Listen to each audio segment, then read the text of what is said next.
speaking to Sam Devine, radio presenter and DJ, signed to Defected Records, representing all things house music. How are you? Where are we finding you today? I am very well, thank you. I am actually in Cheshire today. I'm at home. Just got back from a Middle East and Asia tour. So I'm literally holding my eyes open with matchsticks right now. Well done. There must be a million ways to spend your time on Earth. What made you want to be a DJ? Good question. I mean, for me, it was, I've always been around music, always loved music. There was always music playing in my house as I was growing up. I always remember my mum, when she was getting ready for work or going on a night out, she always had the best 80s playlist ever playing. And I remember when I was like 7 years old, the first album that I ever bought on CD was Tina Turner, Steamy Windows. And I used to record the top 40 as a lot of people did. So there wasn't any music. So I was almost like, making mixtapes at the age of like 6 or 7 years old. A lot of my friends were always older. I went to my first rave when I was 15, loved it. And a couple of my friends were DJs, and one of my friends worked in Tower Records in Weston-super-Mare. So I used to go in on my lunch break and buy vinyl basically, and he had a set of decks at his house, and I was like, at after parties they would just chuck me on, and one of my friends was like, "You're actually pretty good at this," and I was like, "Oh, literally car crashing every single mix." And then a DJ competition came up in my local club in Weston-super-Mare, and I was like, "Do you know what have I got to lose?" So I practiced for about 6 weeks in the bottom of my mum's shed, on vinyl, like playing the A side, like literally then flipping it, and yeah, long story short, I won that competition, and then that's when I really kind of exactly just really fell in love with it. It was just something that I was actually really good at. I wasn't very good in school, and kind of a little bit socially awkward, I guess, and locking myself in the bottom of my mum's garden in my shed and just mixing it. It just felt so natural to me. And then I went on to work in record shops, went on to do seasons in Ibiza, got signed to Defected, started my own record label, fly all around the world. And it's been a crazy journey from, I pinpoint it to being like 6 years old, cutting up the top 40, buying my first album, and then just, going into, into town on a Saturday and just spending all my pocket money on CDs. Woolworths. It was Woolworths in Weston-super-Mare High Street. They took all my pocket money in there. Yeah. Our Prize, was there one there? That's it, our price. Yeah, oh my gosh. Yeah. Those are the days. HMV for record shopping, $3.99 for a single. It's all close to my heart, Everything you say is close to my heart. I've walked all those routes, and I understand. So it's like love and passion and a comfort zone as well, right? Yeah, definitely. Hearing the records played in a nightclub and then searching through the internet for them, or going to Bang Bang Records in Bristol on a Saturday and trying to find those records that you heard DJs play. I think I've got a very addictive personality, so I wouldn't stop until I got that record, and then running home and playing it at home, and it was just that community as well of being in a record shop on a Saturday. And as I said, I went on to actually work at my local record shop and headhunted for Chemical Records in Bristol. And then I worked a record shop in Naples. I worked a record shop in London and in Ibiza as well. So just always being around music, always. It was like, I feel like I was destined to be a DJ or in music somehow. Do you remember like what one of your most sought after tunes was that you found? Oh my God. Do you know what? It was probably, I was into hard dance for many years before I found Soulful House, but I got a white label of Barbara Tucker, Precious Love, and it was on Defected. And no one had it. There was only a limited press of it. And then of course, then it got like the proper release. But that was, and I've actually framed that vinyl because it was, it brought a lot of my friendship group girls together as well. It holds a very special place in my heart, that record. Yeah, amazing. Wow, so that really like ties in with your relationship with Defected Records.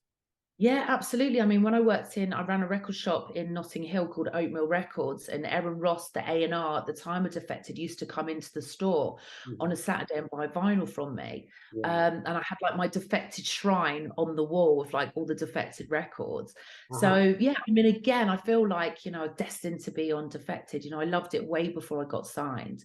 You know, most of my record collection is Defected. You know, I've got all the in the house samplers and yeah, and you know, going to having one night off a week in Ibiza, Defected was at Pasha, so I used to go to Pasha religiously on my only night off. So it was all kind of pointing towards that way with Defected anyway. And once I kind of saw what the event and the party was about and the vibe, it was like, well, I want to be signed to Defected, and I probably wouldn't have stopped till I got there. And enough for me, it happened in about, you know, in a few years. Yeah. So it sounds like Defected was a big guiding force then in your career. Absolutely. Yeah, it was a massive guiding force. Yeah. And Simon, you know, I was really lucky to have Simon Dunmore as my mentor. You know, because he signed me. Yeah, he signed me, you know, when there wasn't many female house DJs around then. I mean, obviously now there's loads of, you know, loads of us. But yeah, I mean, he took a big risk on me, really. So I felt like I not only had to prove it to myself, I had to prove it to him. And also, you know, flying around the world and kind of representing Defected and flying the flag for Defected as well, it was very important that I was the best version of me, and that you know, I was warming up for incredible artists like, you know, Dennis Ferrer, Spen, Junior Jack, Kid Cream, you know, Shapeshifters back then, Kenny Dope, you know, all my heroes basically. So they have got such an amazing work ethic. I just asked loads of questions, you know, and I was following them closely. And you know, it's amazing now that, you know, we're friends now, which is super cool. But I remember, you know, the first time that I warmed up for Dennis Ferrer, I was just like, oh my god, this is Dennis Ferrer, you know, way out of my comfort zone. But you know, it all paid off, and having a residency in Ibiza and being able to actually be a good warm-up DJ as well, and not be a hero, you know, and just smash it out before, you know, you just learn a lot when you're working around, you know, these absolute legends in the game and how to do it.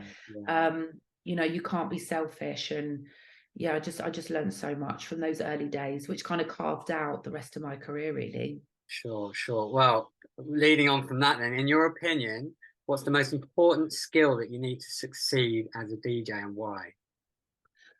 Really good question. The most important skill, I think, for DJing is, I mean, with technology now, it's not even about, I mean, technical ability is really important, really, really important.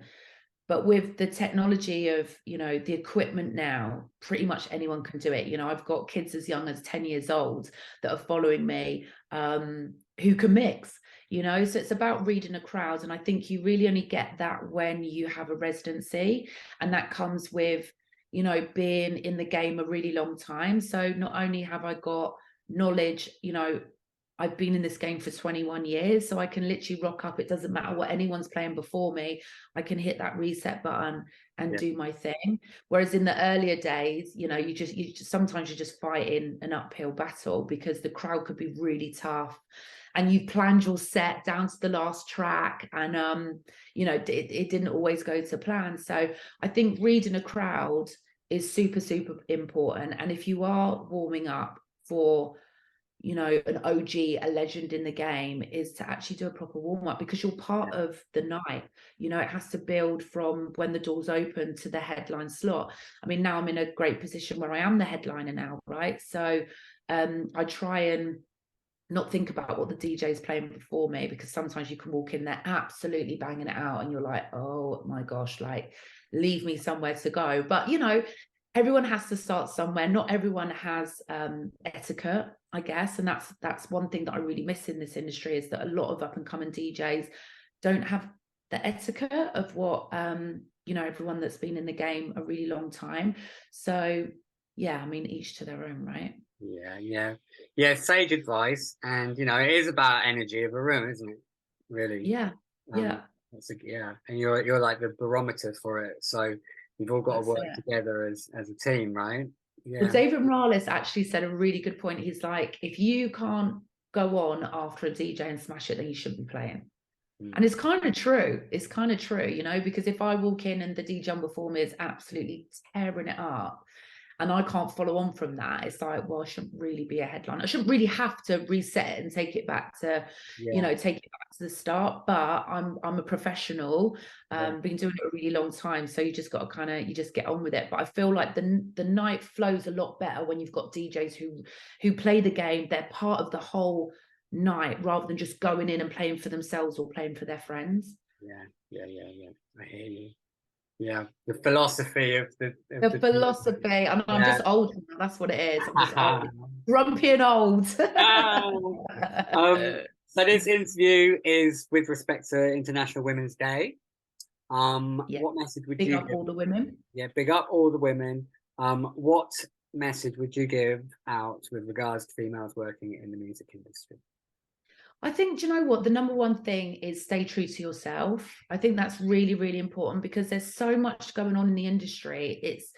It's quite overwhelming, right? So, you know, we work in a predominantly male industry, you know, that's facts. And I feel like I've definitely really, really worked hard and grafted to be in the position that I'm in now. So I feel so blessed that I'm able to do what I do. And for me, I just really want to be a good role model for girls and for women. Like I said, I've got, you know, kids as young as 10 that are following me and their mums and dads asking for advice. So I feel like, you know, that I can be inspirational because I come from the trenches. Literally, I come from nothing. You know, I didn't have a set of decks, I had to, you know, borrow a set of decks. I actually swapped a set of decks.